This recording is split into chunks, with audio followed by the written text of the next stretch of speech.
How's it going, everyone?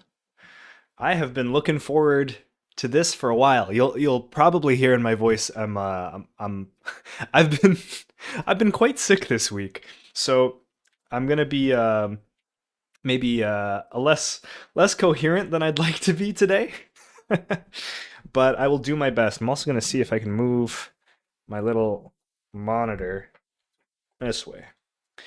So the first little bit is going to be just waiting on people to show up. As with any kind of event, there's some time for people to trickle in, and I'm not even offering them free pizza, so it's it's a tough sell.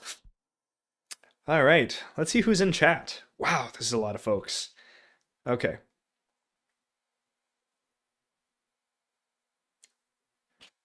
Yamaha says, "Hey everyone, keen to learn what I can tonight and continue to be inspired by a nice community." That's fantastic. I'm looking forward to participating in this community too. I found myself like I think people think about like creator and audience, right? Like as these separate things, and the creator sort of like delivers content top down. And I didn't really want to have that relationship with all of you. I wanted this to feel more like a community, and I'm just like the mouthpiece. So it's been really fun, sort of like being inspired by all of you guys who have been up to some really cool stuff. I am learning a ton about cool ways to self host, cool applications to self host, all sorts of interesting stuff, as well as inspired by a lot of your own digital minimalist tactics, which has been super cool. Hello world, the Agrant 35, KPMSH. Is that Kyle? Hey Kyle. Hey plus, Jack Conrad. Hello, hello. Aiden Murray. Wow, I can't keep up with all the names. You're offering us free pizza for being on time? I wish. Back when I was running undergrad events and stuff like that, way back when I was younger and had more energy. We always had free pizza at our events. Hey, Nick. It's laundry time. Hell yeah. Excited to be on this journey. Thanks for spearheading it all. You're welcome. I'm really, really excited about this. This has been a dream of mine for years now. I've been sort of like slowly building up towards this. I wish I don't have Zotero installed here. Zotero is like a common software that academics use to like accrue research papers that they're reading. I should have installed that here to show you all of the papers I read during my time as an academic. What else we got in here? E-pizza. I wish. Me when I keep thinking back to rating or roguelikes and thinking, this is the run, this is the run. I try not to say this is the run to myself, because whenever I say this is the run, I screw it up. Looking forward to learning with you all today. That's fantastic.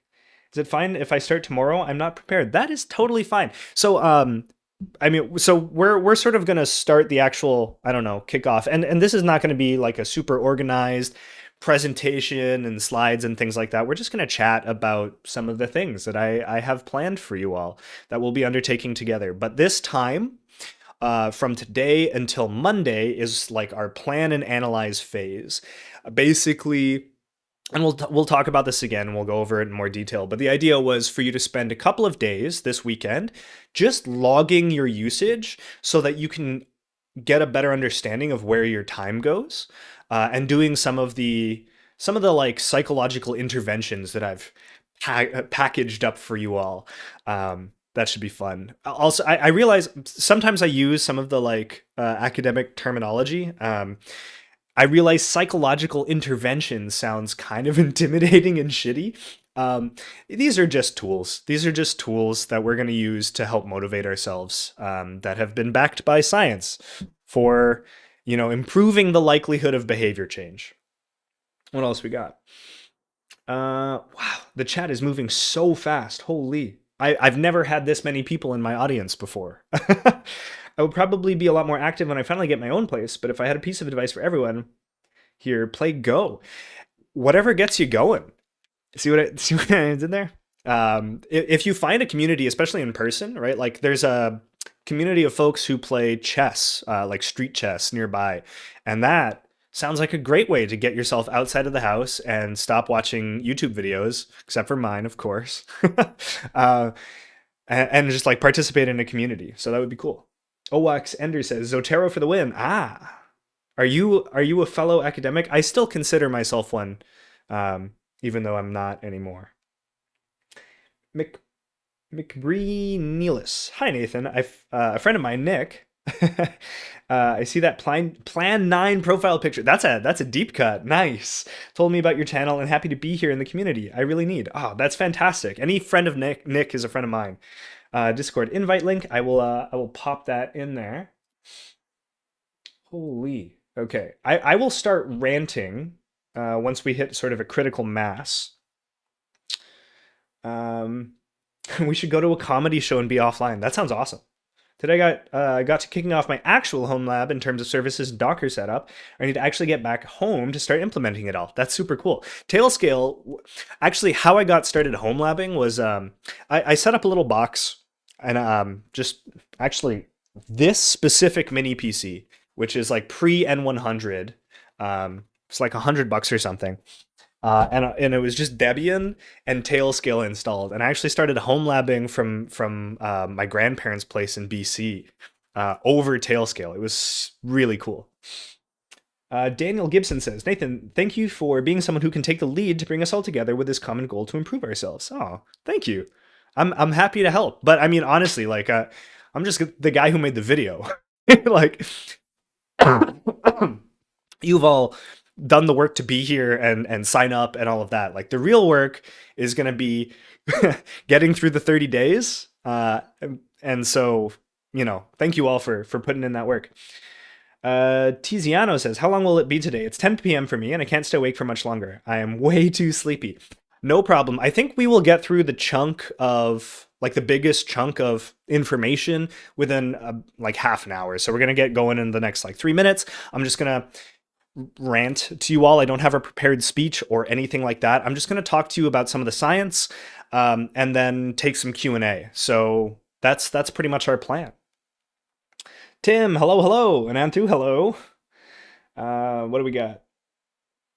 I found removing haptics to be helpful. Yeah, there's got to be a backing to that. Any way you can make, because haptics make the experience of using your digital tooling more enriching, right? There's a tactile thing, and anytime you can stimulate more of your senses, that'll make it more engaging. So that makes sense to me. Use Zotero while writing my bachelor's thesis. Really cool. Hey, with ducks, how's it going? Ranting? You? No, that's all I do. That's all I do. I'm a backend developer. How can I help? I'm not sure yet, but once I get over this cold and can put more of my time and energy into this, I will be organizing work streams. I think I will direct them through Git, and we will be looking at existing open source projects that people with skills can start to contribute to. Because I think there are open source projects that are attention economy directly related or adjacent to, right? So, for example, if there's like open source Chrome extensions that help block certain YouTube features, right? Like those attention capture damaging patterns and stuff, then that's something that we could contribute to. Also, I would consider open source media tooling as attention economy adjacent, right? So if you're using Jellyfin, for example, it means that you can't be fed the Netflix algorithm of watch next and things, So I think open source contributions to that would be really useful. Nothing beats a good rant. Megamaz Studio says it's 1 a.m. for me, but got here just for this. That's amazing. Thank you so much. Thank you so much for your attention. Right? That's a big deal as we're talking about today. Nick says, I saw a really cool thing called Don't Make Stuff. I think technology solutions are usually not good when doing activism and such. Oh, okay, that's interesting. We'll take a look. What else we got?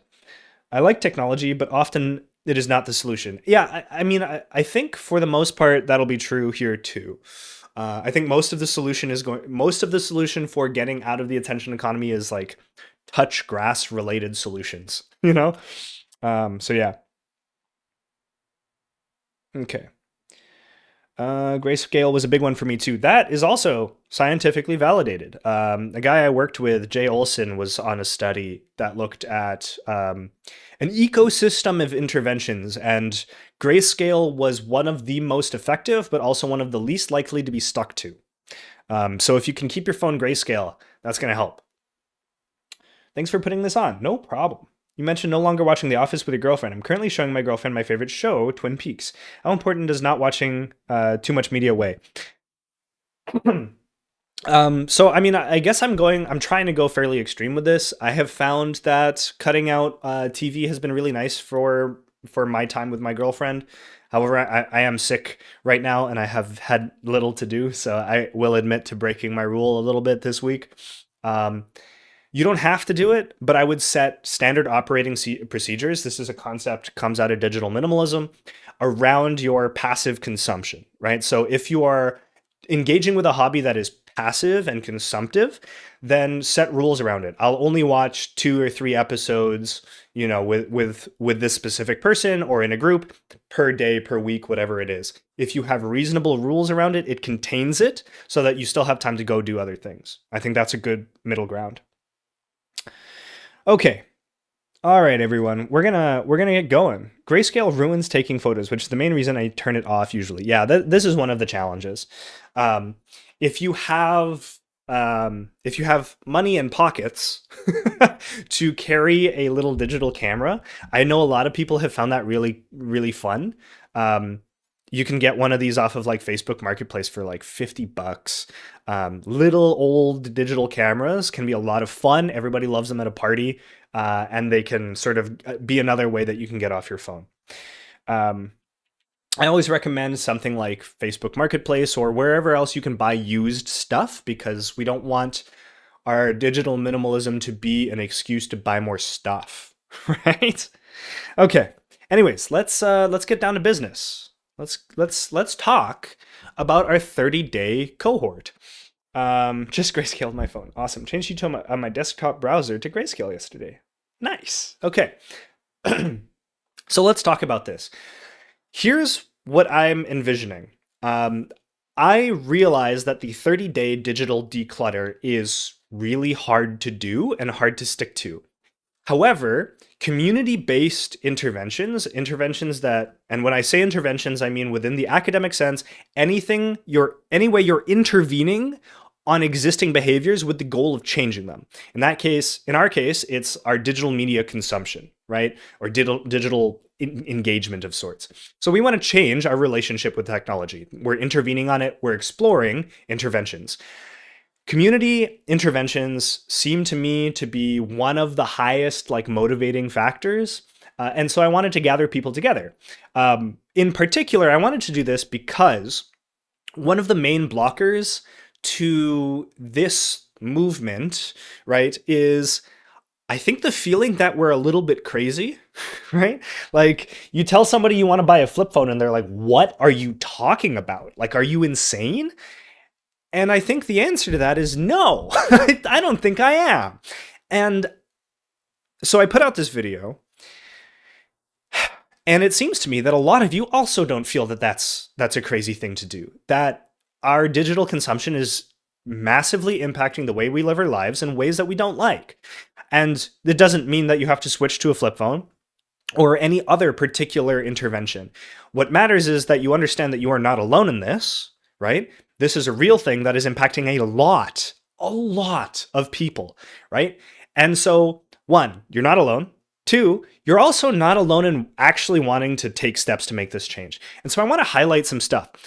For those of you who signed up through our Google form for the 30-day cohort, we took some data.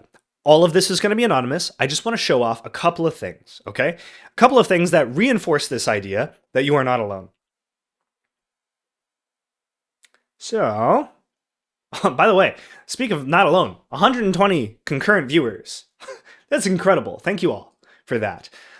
If we take a look at the, let's make this bigger, right? If we take a look at the responses to these questions, they are illuminating, right?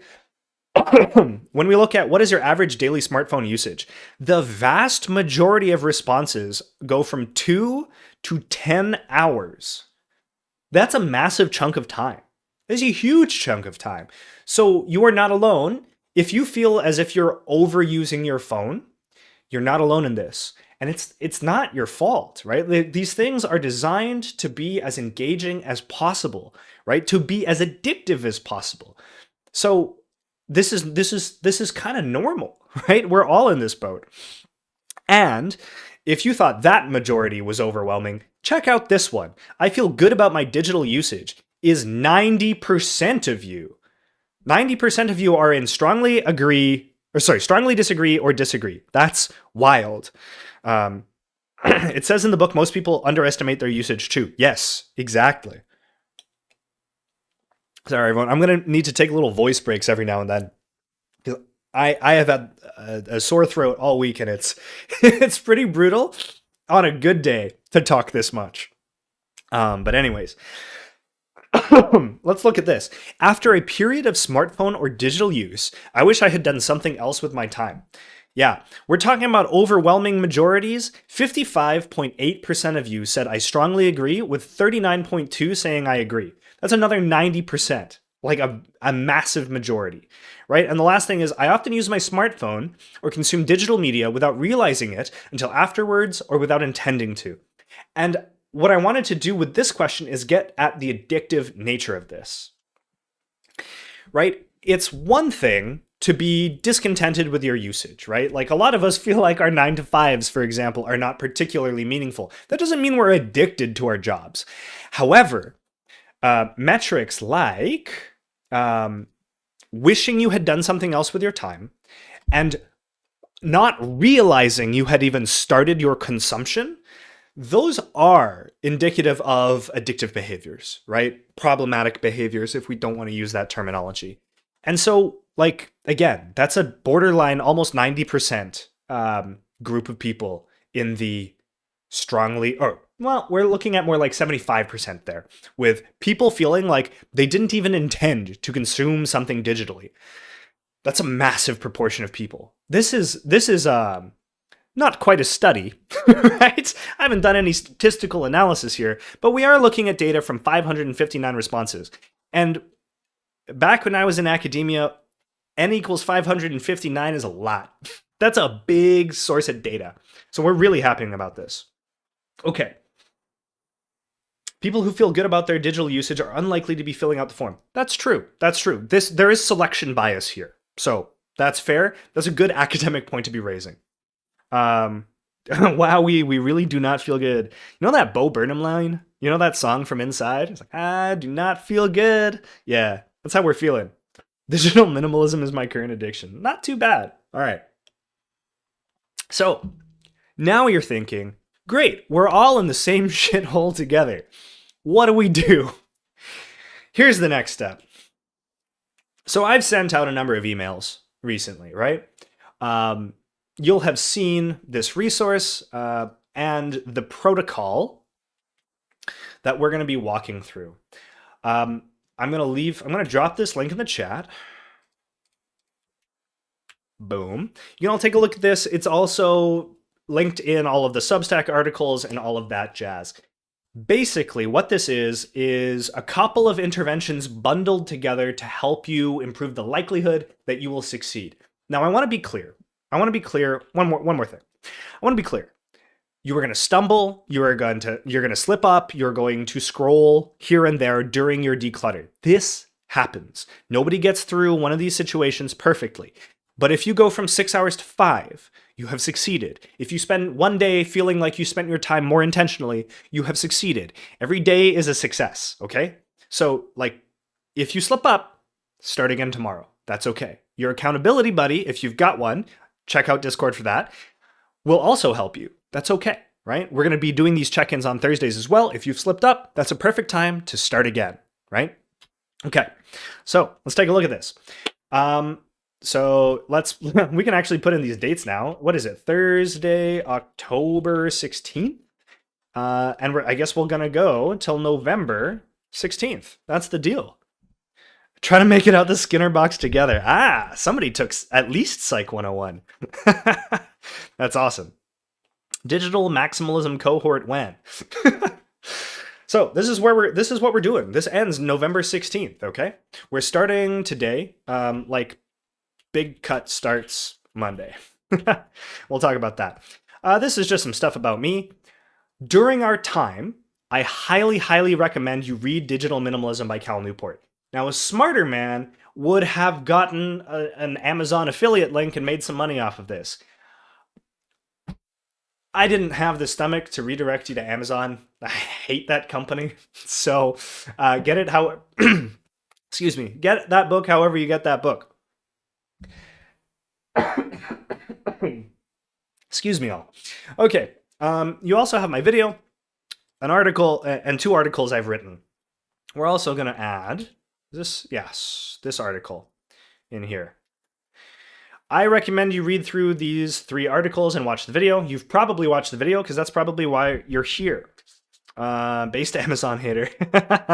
Yes, please buy it from your local bookstore. Go to your library. I don't know about other parts of the world. I know that in Canada, our libraries are awesome. They have digital maker spaces with 3D printers. They have computer labs. They have Blu-rays and CDs and books. They are awesome.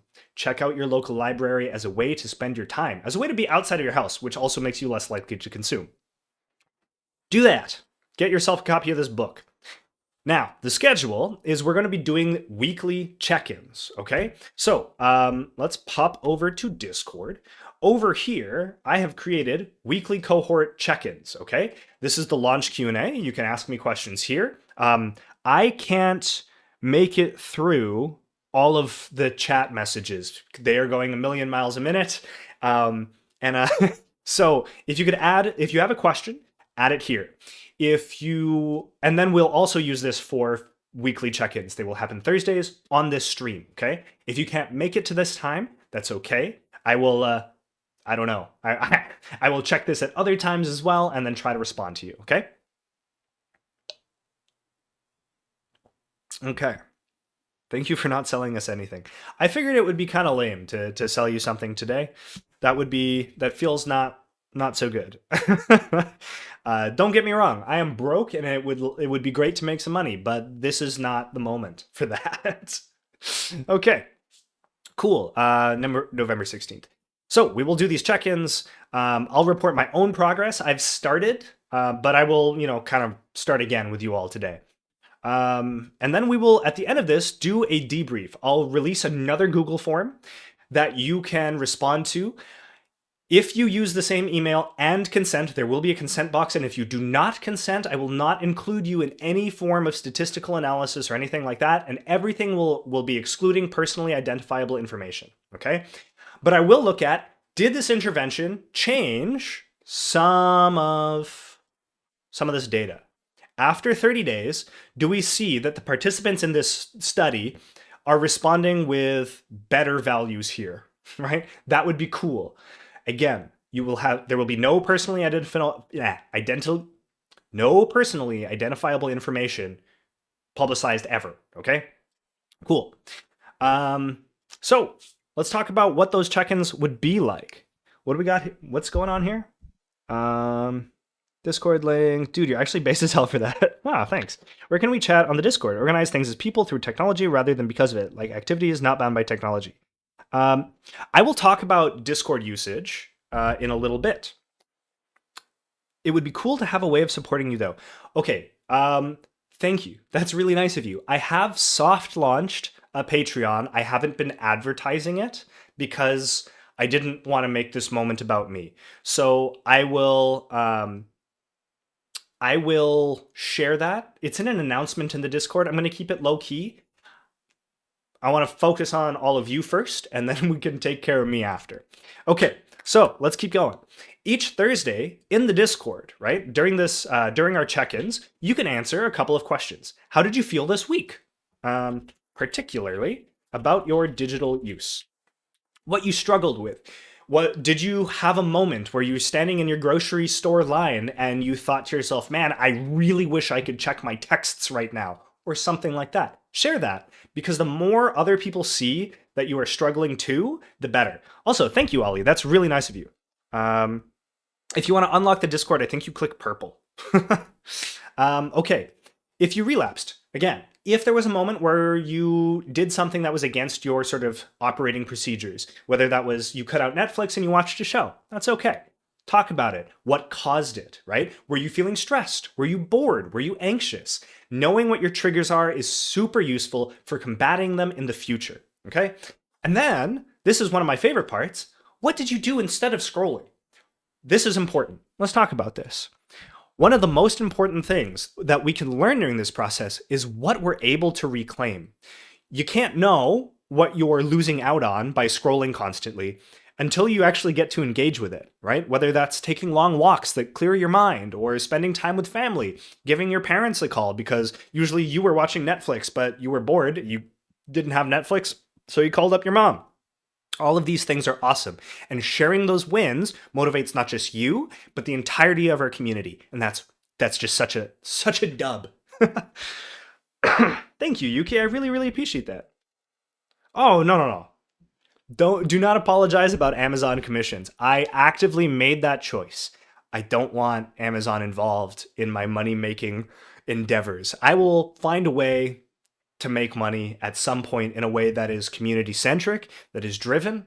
That means that I'm helping you, right? I don't want to gatekeep, especially these materials that I'm sharing today, because I think this is more important than the money. Also, just fun fact, ad revenue on that one YouTube video has made me a fair chunk, which was kind of cool. Nothing to live off of, but it was kind of cool. So thank you all for that. Okay. Let me. Oh, what the heck? 1 second. Hello? This is Nick from chat. Hello? I'm good. I gotta continue stream, but okay. Okay. That was Nick from chat. Okay, everyone. Um Nathan, for us. If you have PayPal or Kofi link, I'd love to leave you a tip without giving Google a share of my money. Oh, okay. I'll see if I can set that up. All right, everyone. We're jumping back. Buddy system. Let's talk about the buddy system. We're also eventually we're going to get into these tools soon. Let's talk about the buddy system.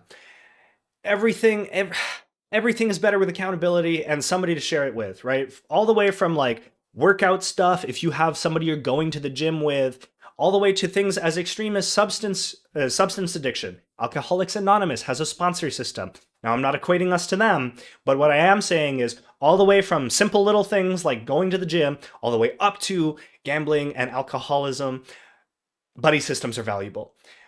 So find a buddy, work with them if you're comfortable doing that. Now, I highly, highly recommend you catch up with them in a way that doesn't foster digital overuse, right? So if you can voice call or video call or meet in public if you feel safe doing so, and I acknowledge that not everyone is going to feel equally safe in that kind of thing, so whatever works, works, meet up with them. Talk about this, whether that's during the stream, maybe you watch this stream together, catch up with each other.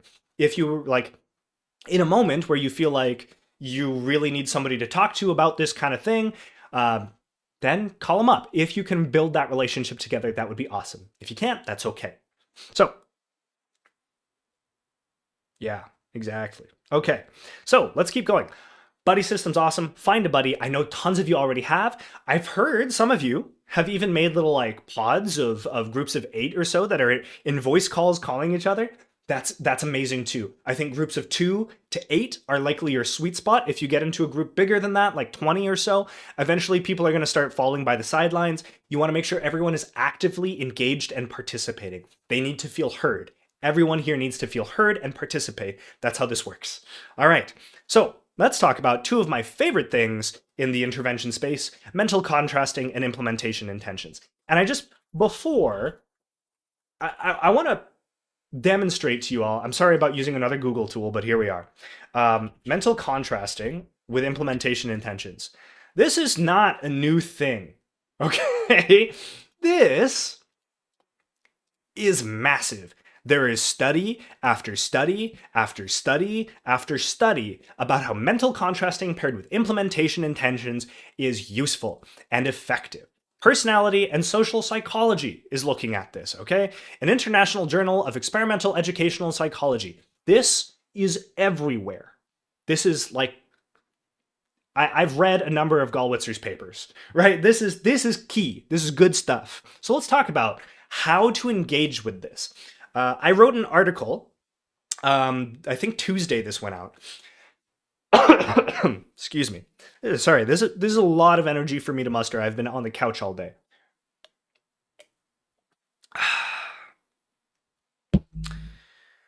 Okay, give me 1 second. Whew.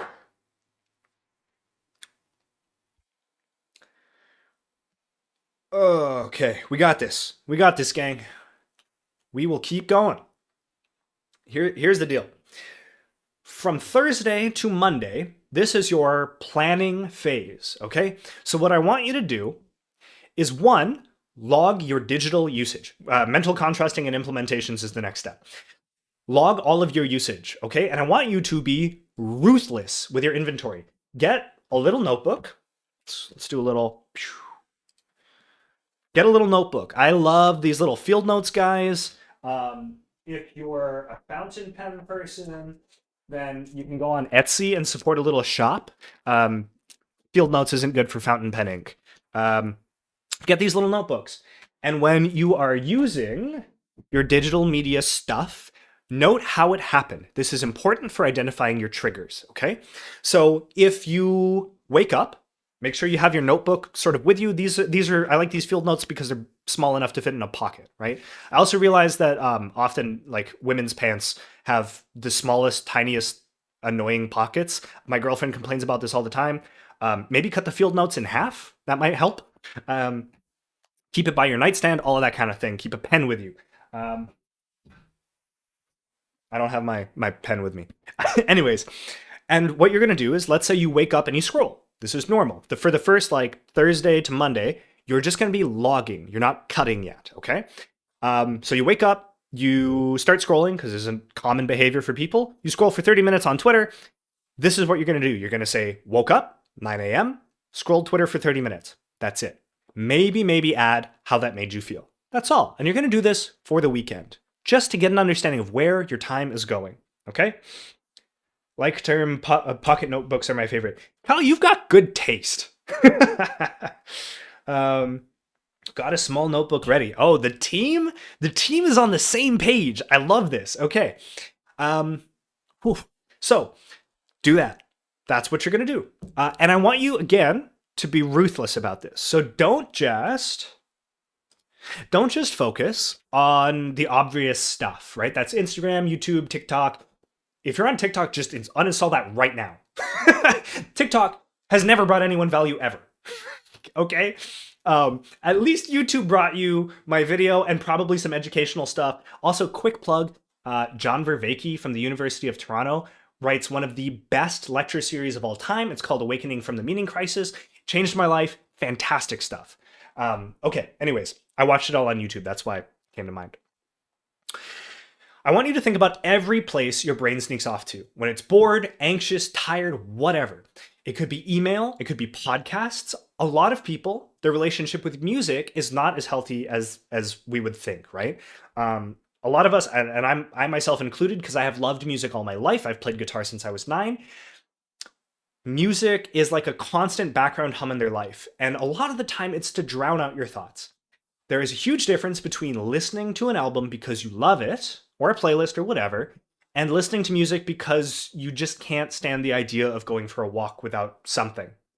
These are different. I want you to try to write down if you went for a walk and listened to music the whole time, or listened to a podcast the whole time. Were you actively engaged because you loved the topic of the podcast, or did you just want a voice? I get it. This is kind of sad. I'm an only child. One of the reasons that I'm so like digitally locked in is because I used to play episodes of Friends on the TV when I was up till 3 a.m. just to hear other people around, right? Just to feel like I wasn't so lonely. Sorry for my sob story. But I'm very engaged with family and friends now, so don't worry. But like this becomes a habit, right? So learn what your triggers are, document them. Cool. Okay. I don't have to get into the rest of this. Now, I do need to note, obviously, if your email, for example, is, important for your work, you can make exceptions for this. Don't ruin your life over this 30-day digital declutter. It's supposed to improve your life, not make it worse, right?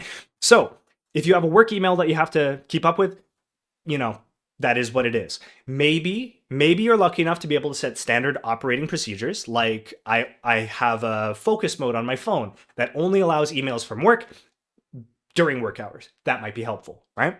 So that kind of thing. Mm,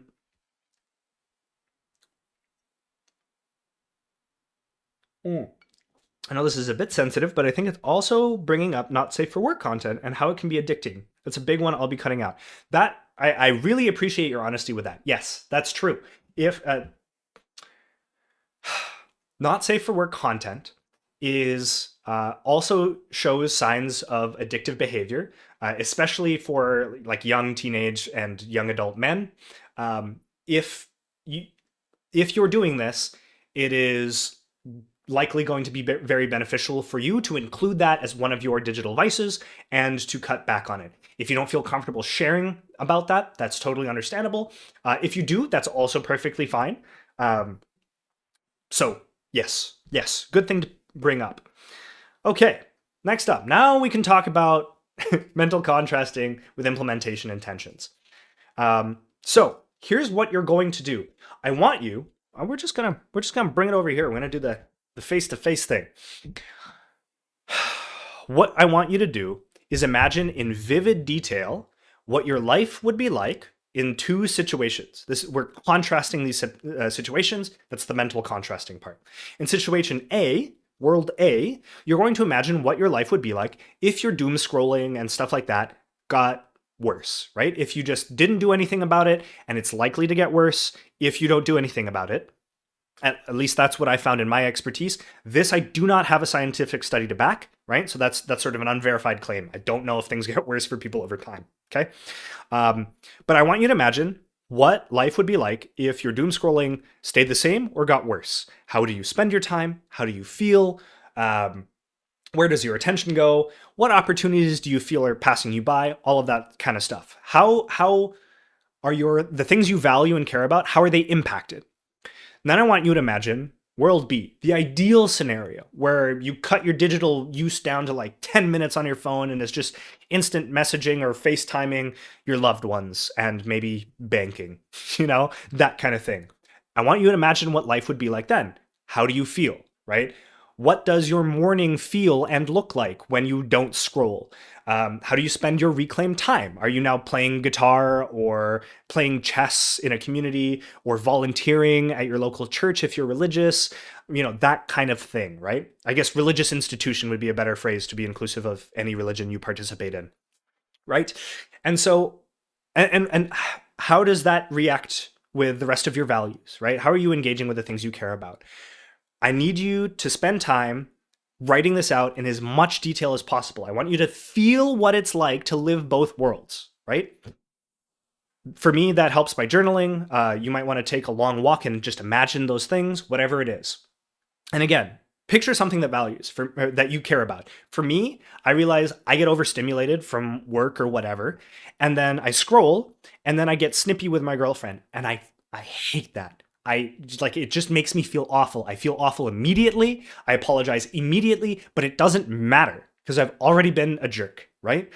And sure, it's not like I blow up or anything like that, but it's like these little snippy things are just not good, right? It just makes my relationship and makes the way that I feel about me as her boyfriend worse, right? So that is what I imagine changing. That's the thing that's my guiding star here is I think I will be, and I have seen this already, a better person in my relationship. And that's enough, right? It doesn't even matter if I make more YouTube videos or play more guitar or play chess or whatever. That one thing is enough, right? So find something. Okay, that's mental contrasting. Is this considered a religion? My friends have always made fun of me since since I was like 18 that I would end up a cult leader. And well, here we are. Admittedly, special interest, it started with the public viewing of a 70s kaiju movie and escalated a bit, but still an old people's party. Okay, cool. Let's continue on with implementation intentions. Okay, so mental contrasting. Write it down, these two worlds, and feel the difference. Feel who, oh, wrong camera. And feel who you would be in both worlds, okay? This motivates you. One of these worlds is better than the other. Just, right? One of these worlds is the one that you want to live in. Okay, now, meaningful alternatives. So, habits don't disappear, they get replaced. This is true. The key is to swap your trigger, habit, and reward loops. So, most people, right, common triggers, I can't remember the paper off the top of my head, but while I was at U of T, there was somebody studying why people open their phones in particular settings, and two big ones were boredom and social discomfort or anxiety. These are common triggers. We're going to catch those during our logging phase this weekend.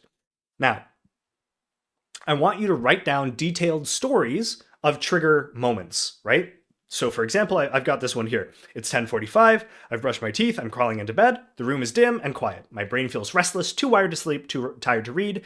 My phone sits face down on the nightstand. I think I'll just check one thing. My hand reaches out before I've even decided, which we have seen in the data is really common behavior. 75% of you said that you often feel like you used your digital tools without realizing. Within minutes, I'm scrolling YouTube shorts, my eyes blur, half an hour vanishes, I feel irritated with myself and not at all rested. This is world A, right? World B is, again, I want you to imagine a completely different world where you've implemented some new behavior, some new pattern to break this habit loop, right? So this time, same startup, 10:45, the room's quiet, you're getting ready for bed, but this time you glance at your nightstand looking for your phone, but remember you've left it charging in the kitchen, outside of the bedroom. Instead, you grab your book, which you've placed where your phone used to be, which rests on the nightstand. You read for 15 minutes, start to feel drowsy, close the book, turn off the light, and go to bed, right? When you can envision it with detail, it's more likely to happen. The next step is to develop an implementation intention. This is an if-then pattern that's more easy to remember. This is about feeling that thing, knowing what the trigger looks like in detail. This is about remembering. So you're going to say, if I get in bed and feel the urge to check my phone, then I'll pick up my nightstand book instead and read for 15 minutes. If, then, right? This is just like, this is programmatic. It's an if-then statement that helps you reduce like one of these behavior loops to, I felt a trigger and then I did something else instead. If the trigger happens, then I will do something else.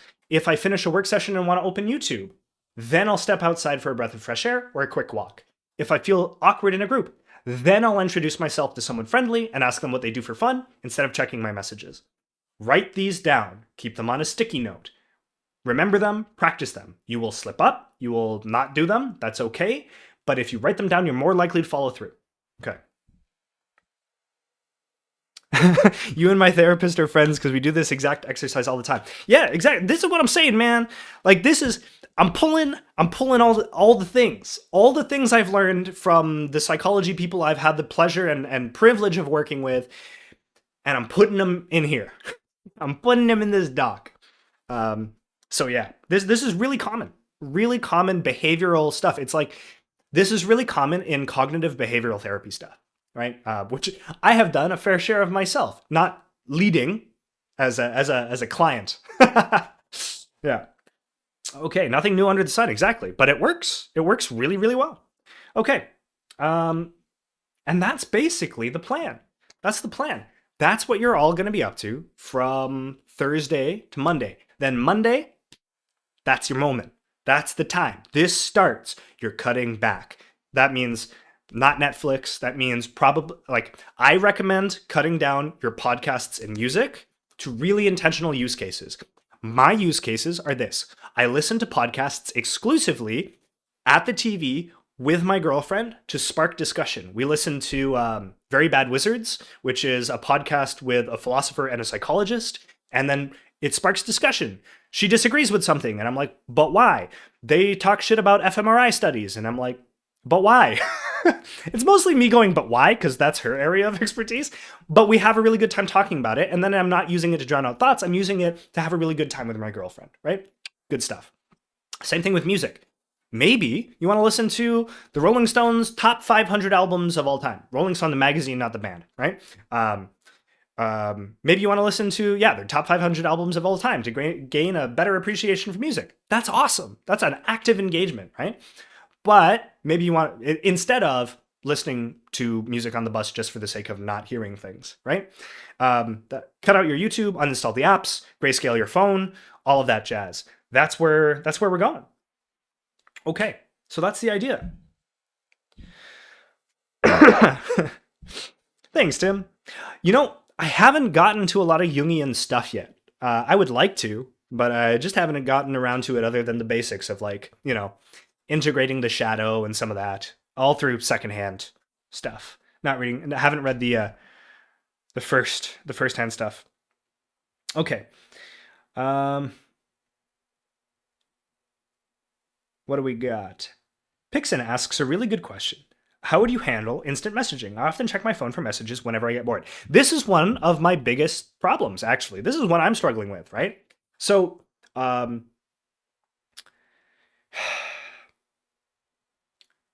my phone has like next to nothing left but messaging. And so naturally my brain is like, check your messages because you're bored. Check your messages, please. I'm so bored. I am trying to set some standard operating procedures about when I check. I'm checking at noon, right, during my lunch break. I'm checking around 4 when my workday ends, and then checking again once before bed. And then I try not to check more often than that. I'm consistently failing at this. It's really, really hard, but that is what I would recommend. I don't know how to handle that digitally though, because there are not a lot of ways to set blockers on messages. So if you come up with anything, let me know. What else we got? Yama says, love it. Can already see ways that I can actually do this sustainably.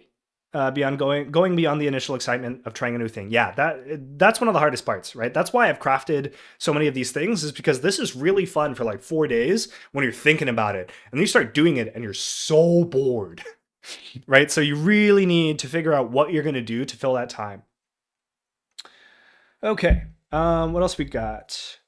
Junebug says, as someone with ADHD, I want to find the balance between having music as a tool to help me be productive or intentionally enjoy it versus drowning out my thoughts. Yeah, it's really tough. It's really tough.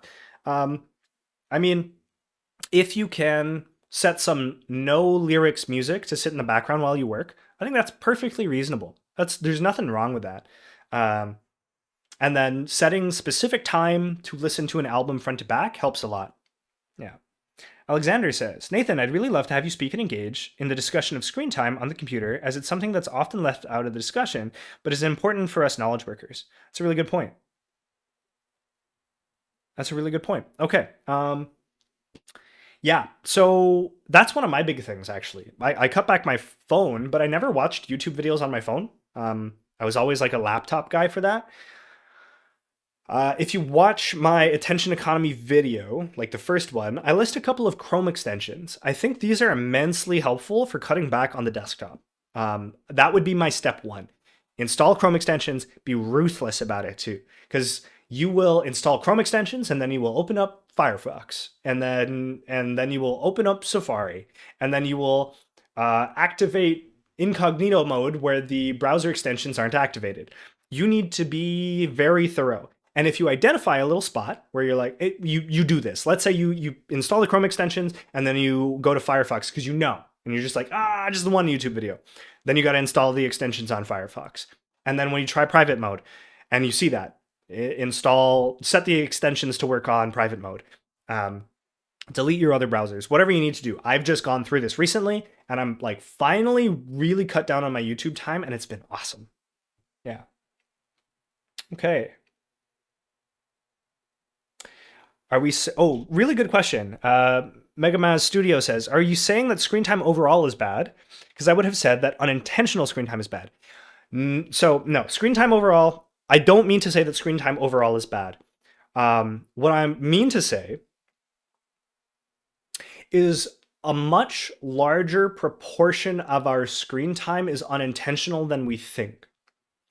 So often we may feel like, um, let's say, playing some video game with your friend, right, or your friends as a group, is intentional time, and I would agree to a large extent it would be. But one of the things like Cal brings up in digital minimalism is the question of, would it be better for your relationship for your with your friends to spend that time in person somehow, if that's possible, right? Sometimes our digital use is good enough, and that leads us to not ask the question, could we spend the time better? I obviously haven't cut out all my digital time. I'm here with you. Um, and I still love home labbing, which is digital time.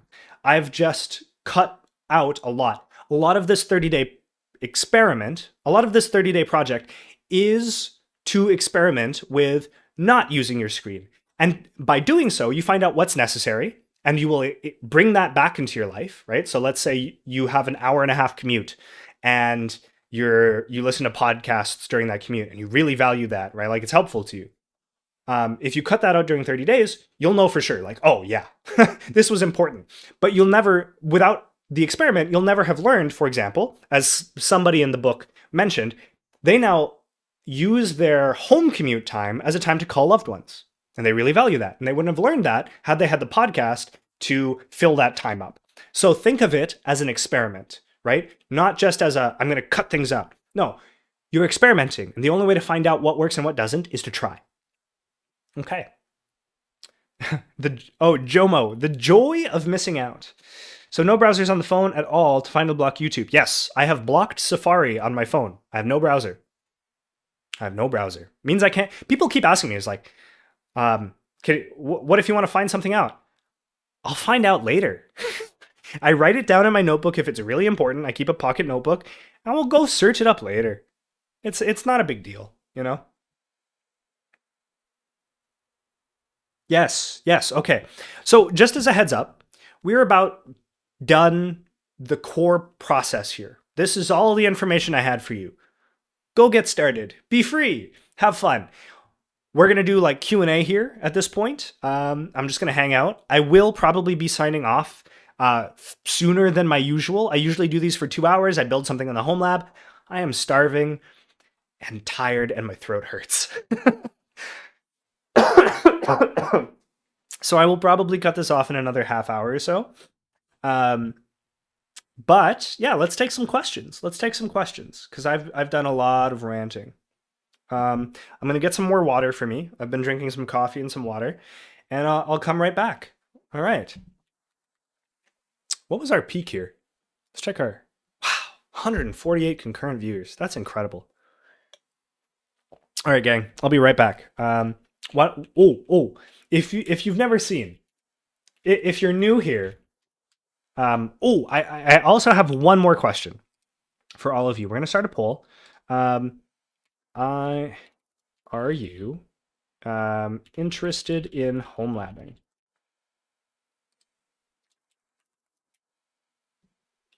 Home labbing, Linux, etc. I need to get a feel for how many of you are just here for the digital minimalism stuff and how many of you are here for home labbing and all of that jazz. Because, yeah, you know, it informs my future content and all that. I mean, like, I personally, there's no way I'm not going to home lab. I love this shit too much. It's too fun. But I need an understanding of where you're all at. Oh, wait, I didn't do it. Hold on. This is a mainstay of our stream, everyone. We're gonna go like this, and then can I vibe a home lab? Yes, to some extent, but I recommend you build it from scratch.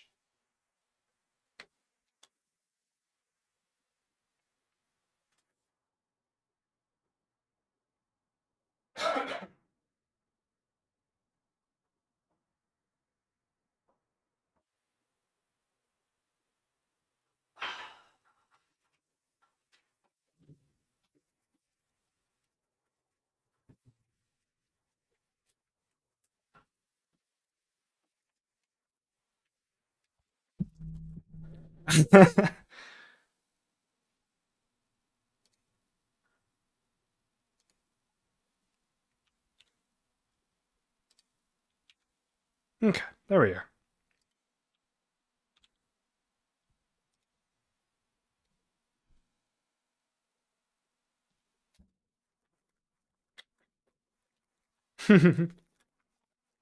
Okay.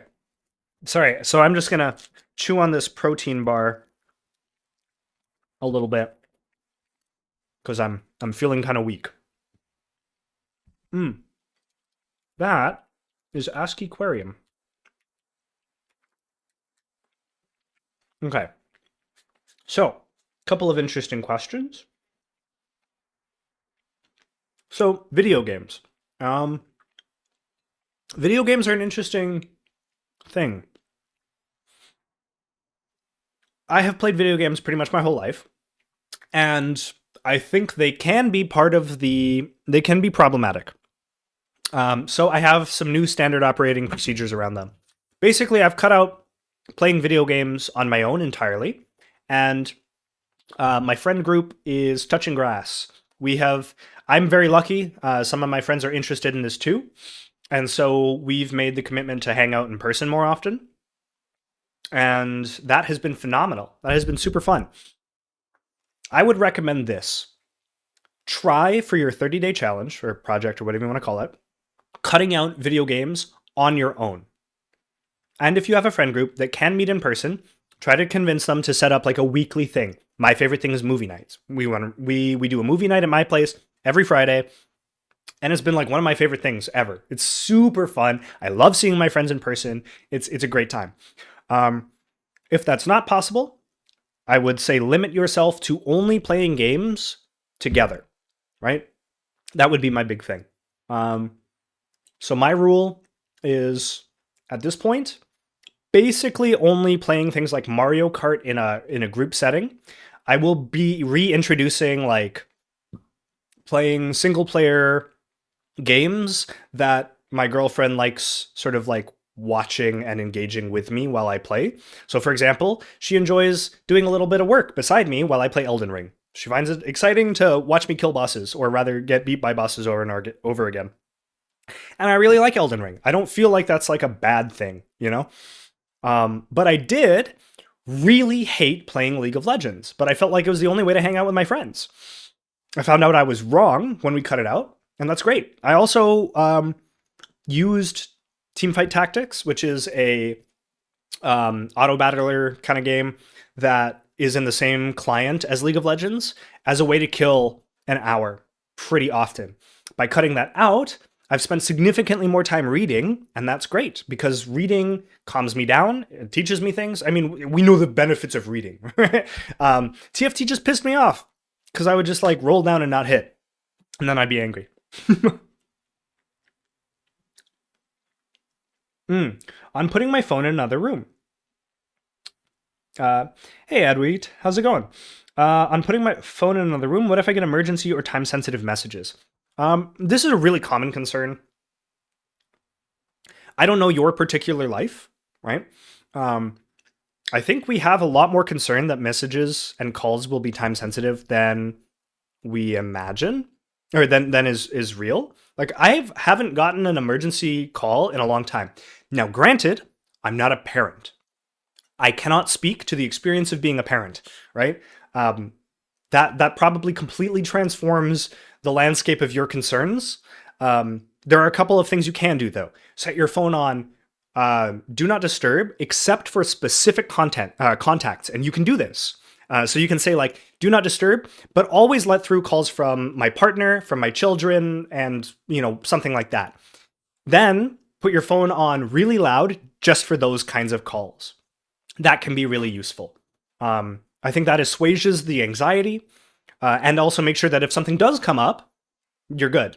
For, let's say, like single people who are just kind of like, let's say you're an undergrad, you're single, the chances of you getting like a serious time sensitive call, so small, right? It's probably worth the peace of mind. And yeah. So that's kind of where I'm at about that. Okay, what else we got?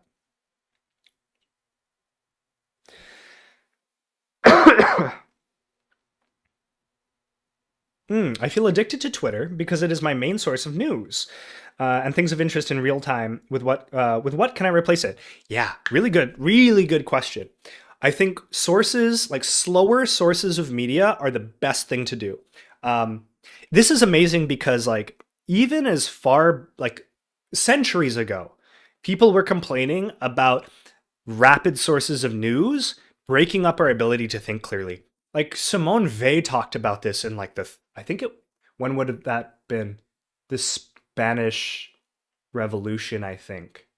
Post World War One, but pre World War Two, I think. And she argued that like um that you shouldn't receive news more than weekly. Like nothing is that pressing aside from like I don't know if there's like a bomb threat in your area, right? And in that case, you will get emergency contact somehow, right? The TV will do the thing, your phone will do something will do the thing, right?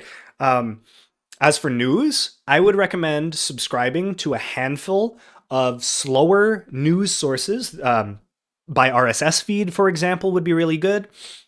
And then printing out those articles or moving them to an e-reader like a Kobo because you can avoid Kindle, which is an Amazon product. And then taking that to like your local coffee shop, buying a nice little latte or whatever, reading for 30 minutes to an hour to catch up on your news.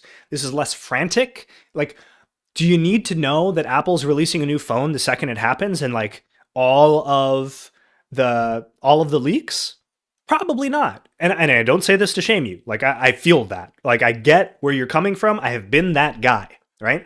But slowing down your consumption to a focused set of good, high quality sources, and then taking that to a coffee shop on your Saturday morning read or whatever is a really good way to stay up to date at a reasonable pace without that like frantic, chaotic nonsense of Twitter. That's my stance on that. Physical newspapers. Hell yeah, for sure. I don't know. I'm not going to bring politics into anything. So if I mention like a left leaning or a right leaning, whatever, I don't mean that as a political stance. Get yourself some slow media. I subscribed for a little while to the Times Literary Supplement because I was trying to teach myself about the humanities. That was pretty cool. I might subscribe to the New Yorker if that's your kind of thing. That I think is a great way to stay engaged. You can also go again. I don't know what libraries are like in other parts of the world, but in Canada, our libraries freaking rock. And you can go to your library, get a newspaper that's paid for, one of them high quality ones, and go read it there. And libraries are really chill. Like there are some really nice libraries to just hang out at.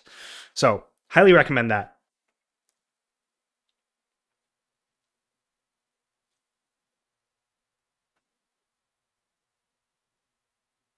Kobo, yes. Remember that Kindle can be jailbroken. Yes. I just don't recommend buying a new Kindle, right? Kindle will find a way to fill your e-reader with ads and nonsense. Second note, news gets better with time. They need some time for articles to collect all the info. Yes, same day reporting tends to suck. If you give it, a day or a week for sources to be properly cited and not sensationalized, you will get better sources of information. Do that. Oh, let me drop the Discord link, everybody. Sorry about that. Um, make sure you read when you get there, code of conduct and all of that jazz. Okay, cool. What else? What are our other questions?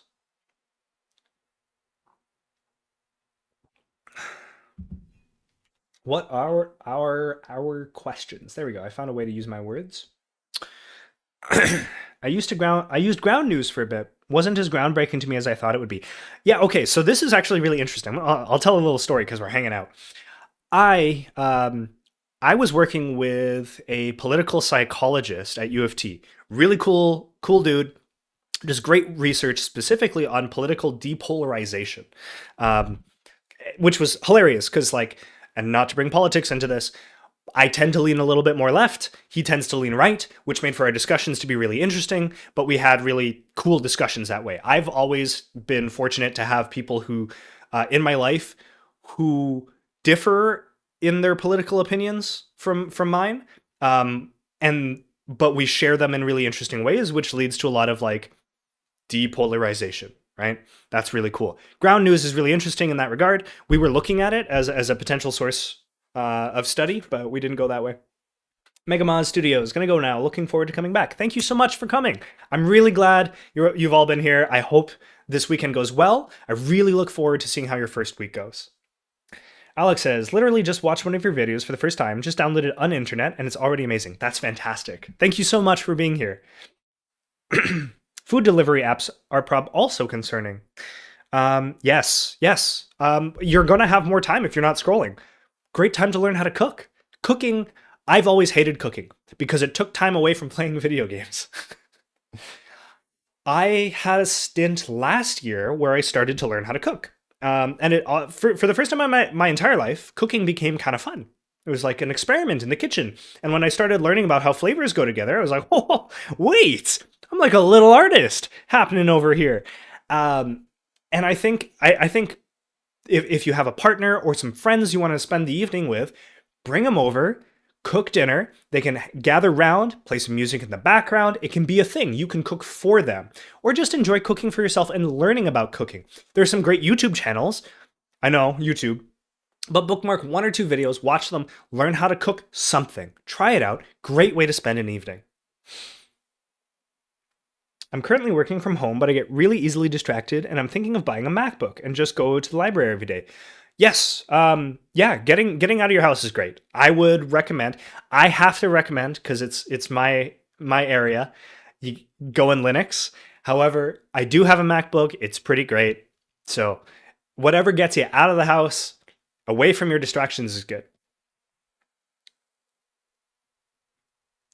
I love those kinds of discussions. My poli-sci profs were that way, and I'm very left-leaning. Very cool. I think anytime you can like cross the aisles and talk to somebody, a real person that holds opposing political views, it's good for you. And unless, of course, they're like batshit crazy racists or something. Right? That's a whole other beast. But yeah. Okay.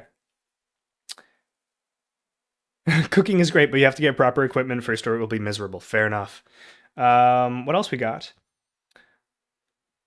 I'm currently working... Oh, no, I've already read that. I love cooking. Will you do crowdfunding for a server to host a wiki? Kind of. So here, basically, I've opened a Patreon, and I haven't really announced it, but we can take a second because we've gotten through this. I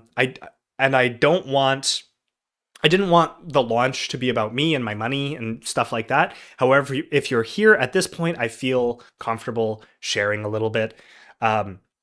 If you feel like you would like to support this, you may. There is absolutely no obligation whatsoever. I'm just going to drop the link and then we're going to stop talking about it. That's all there is. Okay. What's your favorite distro?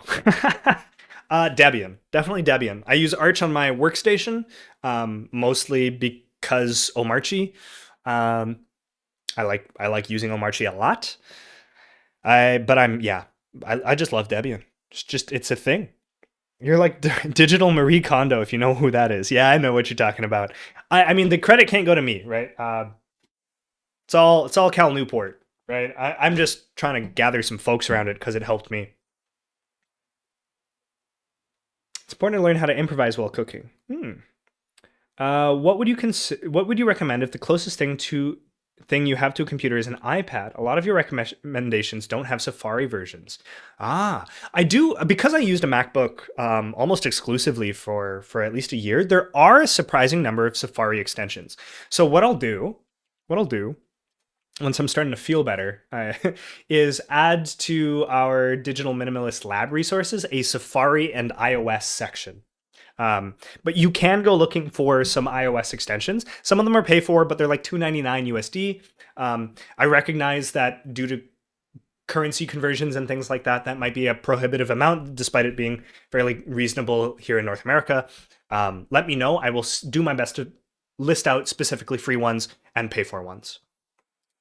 Okay. What else we got? I've always found a way to block apps on my phone, but I've always found ways in moments of despair to cheat and bypass them. I've lost hope on improving. That's so fair. That is so fair and very difficult. I want to remind you that this is an iterative process, right? So while in that moment, you may have broken and reverted to old habits, every moment that you gained when, like, aside from that moment, every moment that you've reclaimed, that is a win. It's not about going from like 6 hours of screen time to 20 minutes. And if you do 30 minutes or 2 hours, that's a loss. Every minute that you regain towards the things you care about, every one of those minutes is a win, right? Every single one of them. So when you're feeling despair, remember that almost 600 people signed up for this program or whatever, and 90% of them mentioned that they were going through the same thing. They feel that their phone takes up more time than they want to. Often they feel that they don't know why they started their using their phone. They just do. This is common, right? You're not alone in this.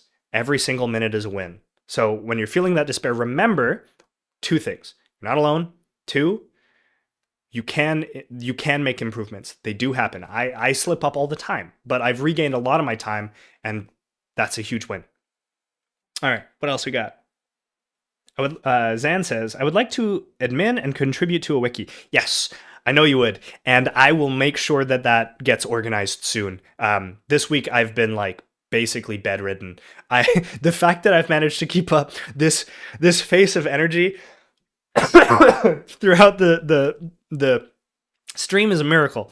I think I'm like just high on the adrenaline because I was shakingly nervous for this stream. But yes, I will make sure that happens, and I'm really, really glad to have you on board. That's another thing. If you have some sort of skills or desire to contribute, I want people to feel like they can be leaders in this community too, right? You're not just here.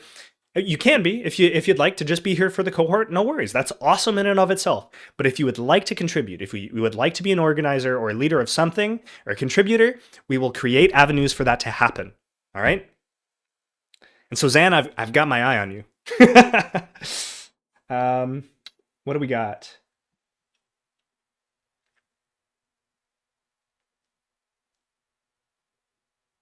Okay.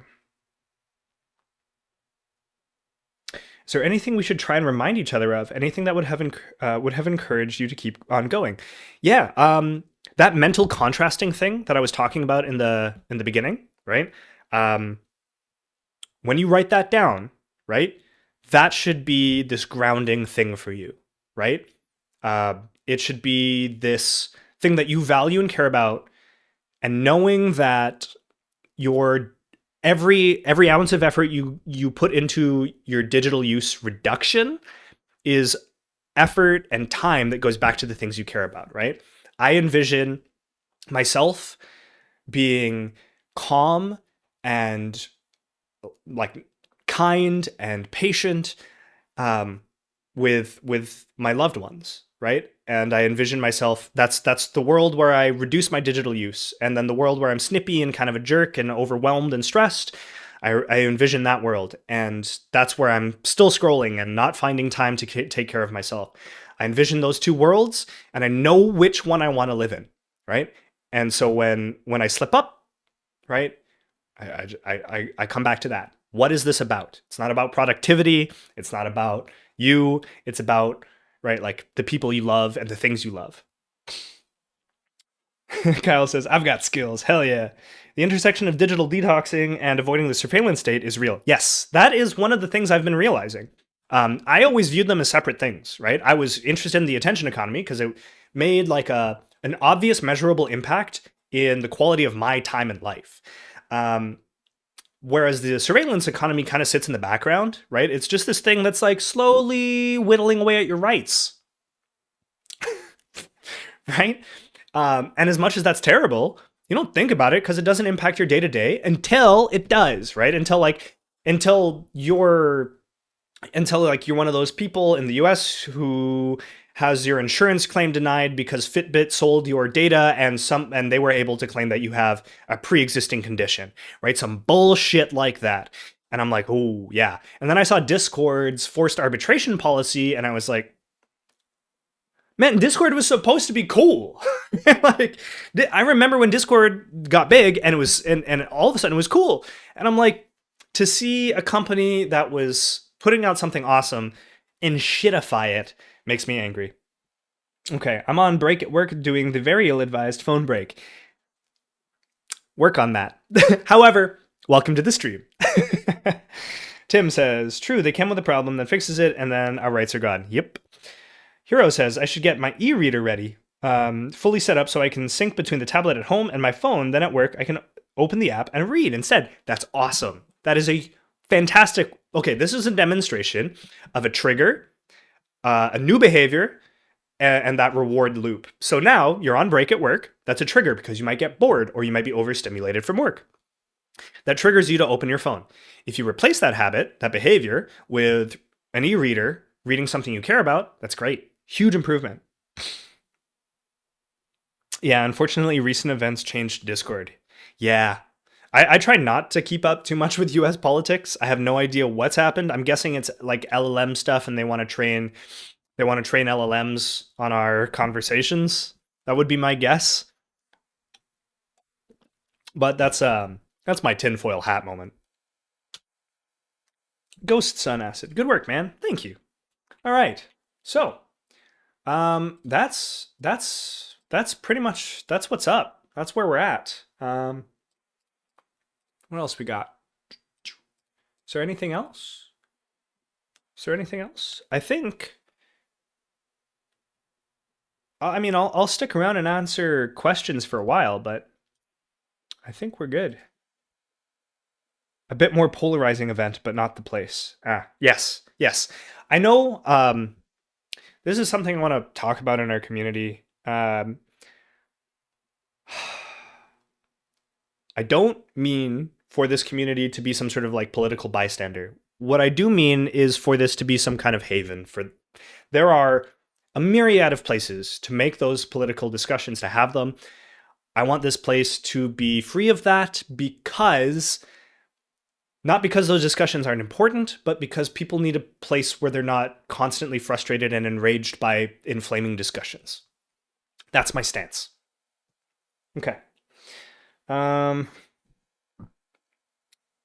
really appreciate your channel and this effort. Thank you so much. Tim, this program is like we are having a machine learning program redoing the teaching of the digital life, at least when you say rewarding system. I mean, yeah. Actually, some of the foremost cognitive science is looking at a very mechanical look of the mind. If you're cognitive science inclined, if you're interested in that sort of thing, you can look up predictive processing, which uses a lot of like machine learning adjacent language about reward loops and things like that. My girlfriend knows much more about predictive processing than I do.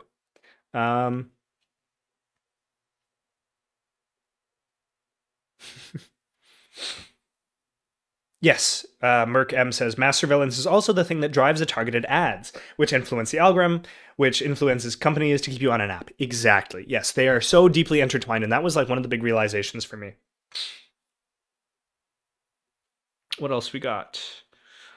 Heroes says, I'm probably not going to be able to, just not pull out my phone, so it simply made more sense to change what I'm doing on the device instead. It's worked for other behaviors in the past. Yes, I had a little reading habit on my phone for a while too, and that was pretty helpful for not scrolling. Any tutorials for cheaply and quickly getting started on self-hosting?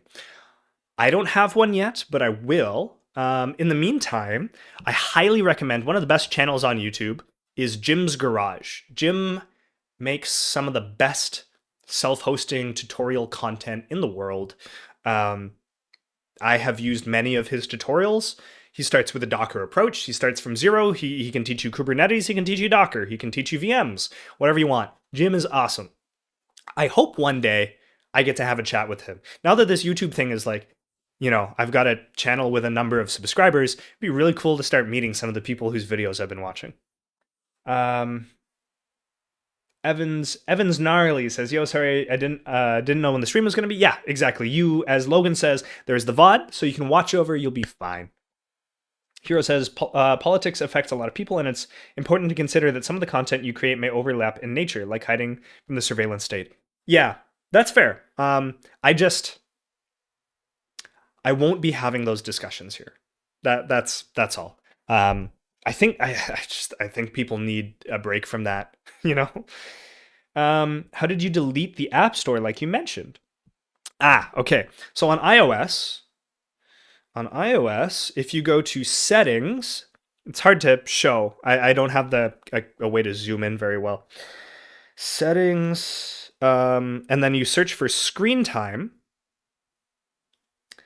and then you go down to content and privacy restrictions, and then you go to iTunes and App Store purchases. You'll see installing apps. You can set that to don't allow, and then the App Store will disappear. Super awesome. Also, okay, just so you all know that I practice what I preach. Hold on, let's can I do this? No, I want this, and we're gonna can I 15 minutes daily average, baby. Oh, we doing the work.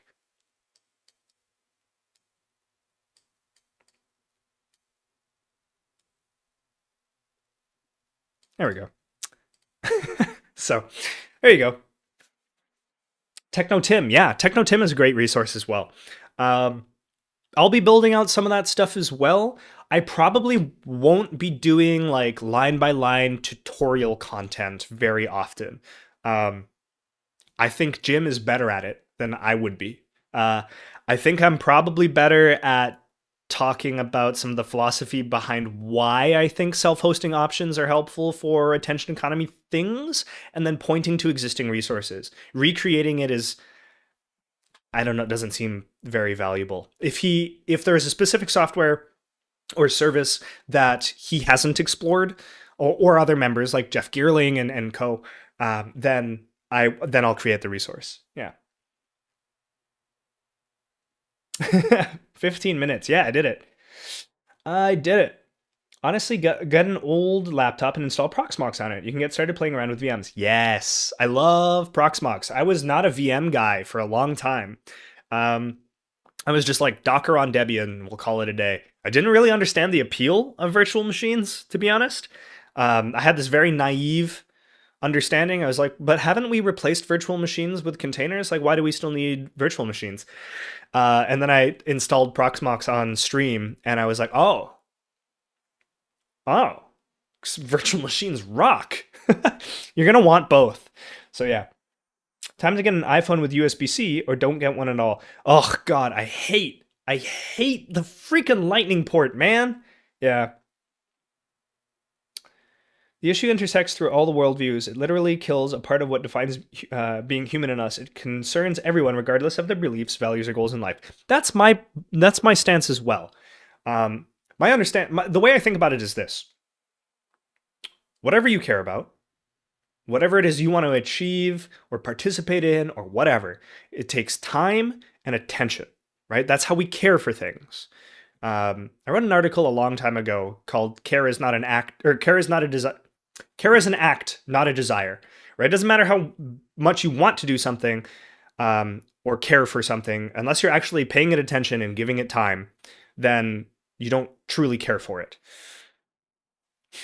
So, whatever it is you care about, it requires time and attention.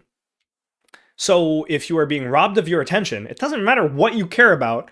We're in the same boat. You can't care for things the same way, right? Unless you're able to pay that attention. So the attention economy affects us no matter what our political stance is. Yeah.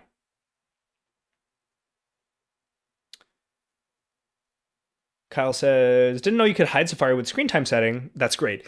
Yeah, I didn't know either. To be honest, I got that from ChatGPT. Oax Ender says, I need to play around with Proxmox more. Yeah, it's super fun. I love Proxmox. McBrien Ellis. Is that correct? Is that how I say that?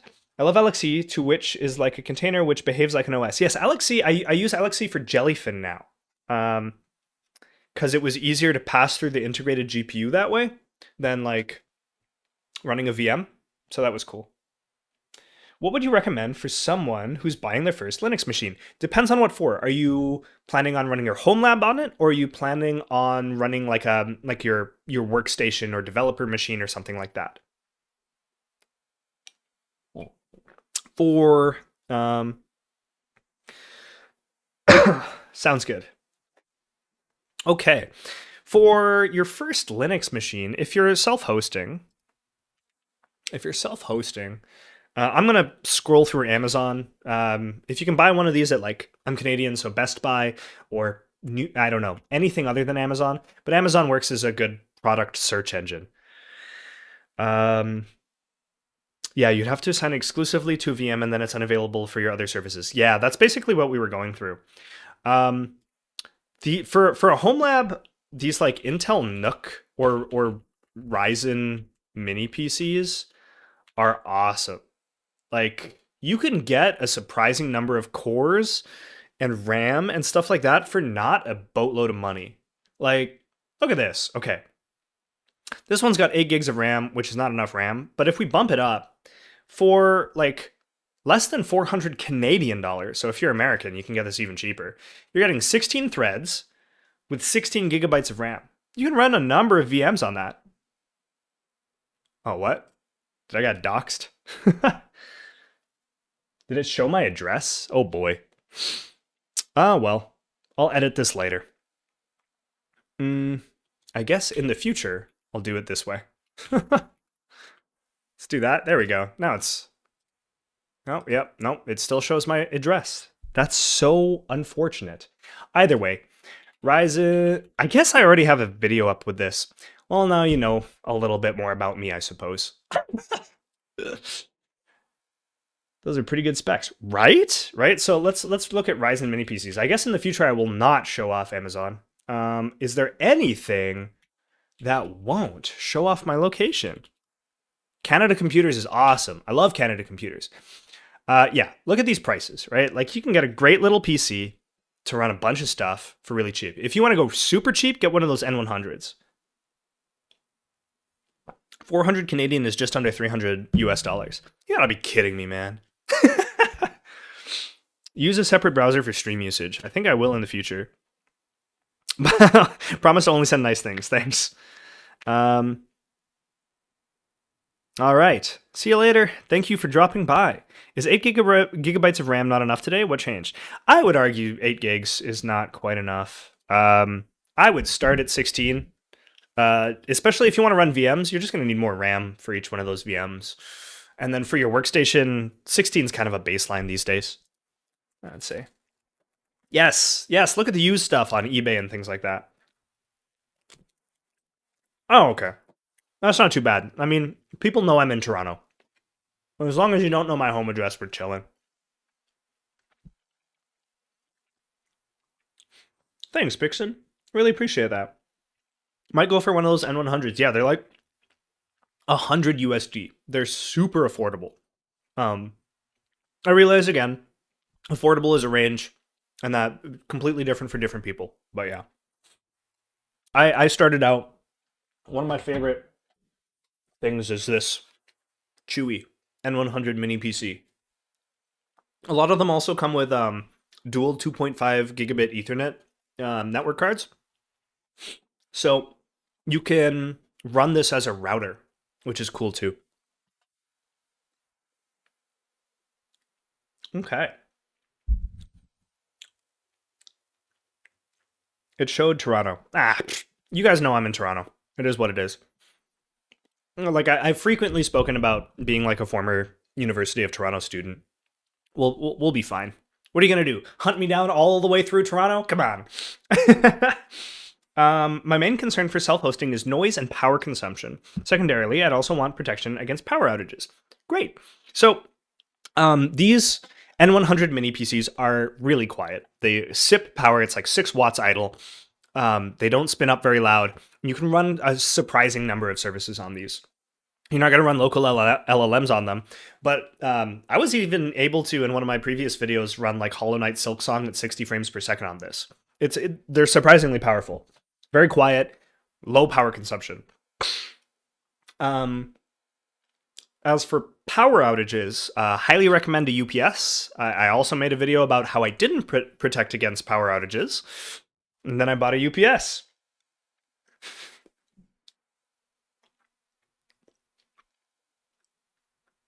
Yep. N100s, multiple jellyfin streams off those things. It's crazy. Love a Chewy PC. Canada has a lot of bears. Don't want to go up there. Oh, that's further north, man. Toronto, nothing but really aggressive raccoons. You should meet up with Muda. Who's that? Ish says, especially for mini firewalls, because you can put a PCIe NIC in that. Ooh, very cool.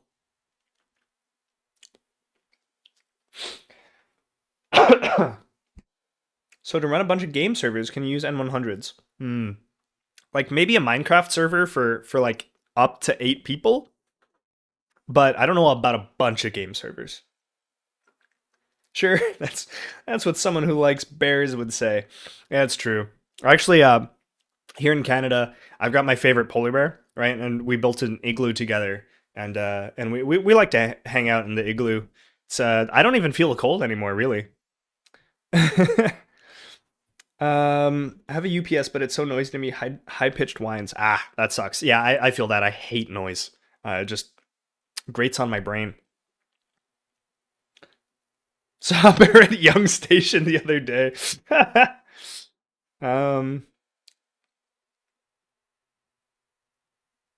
Okay, Pokemanic. Which Linux should I install? Lots of options. I'm a big fan of Linux Mint if you're using it as a desktop, especially if you're new to Linux. If you're using it for a server, Debian or Ubuntu server, solid choices. Those would be mine. I know a lot of Red Hat people like Fedora for workstations and for servers. I don't know what's the deal with CentOS these days. The entire population of Canada basically hugs the USA. You won't run into bears most of the time. Yeah, it's true. We're all along the border. Mutahar. I don't know who that is. Cold doesn't bother me anyway. Yes, that's me. I'm actually I'm actually Elsa from Frozen. That's me. I didn't think I would get clocked.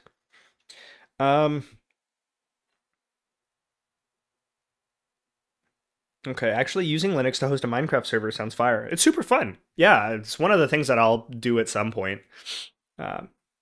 NixOS, baby. Now, if only I had a machine that could run it. Okay, cool. Well, let me do one last check at the launch Q&A, and we'll get going. So official start is Monday. Yes, that's correct. Let me just jump over here. So official start is Monday. No starts today, but Monday seems to start a more intense minimalism. Yes. So today is the plan and analyze phase. Monday is when you start cutting things out. Okay, what do we got? I'm super keen. Stefan says, I'm super keen to get out of the attention economy and regain control over my own time. I gotta say, though, a lot of stuff you're getting into here seems pretty technical, and any chance of a super intro. Ah, yes. So the self-hosting stuff is not necessary. I realized that like my channel initially was like Linux and self-hosting and home labbing and highly technical stuff. It's going to continue to be largely about that with the attention economy stuff sort of paired in. However, if you're just interested in the digital minimalism, you do not have to do all this stuff. This is like a hobby of mine and a hobby of a lot of ours. And there are benefits. I think it is adjacent to the attention economy. However, again, if you don't have this technical background, you don't have to engage with this. If you are interested, if you don't have the technical background, but you are interested, I'll see if I can build up a set of resources around getting started with Linux and all that jazz. Cool.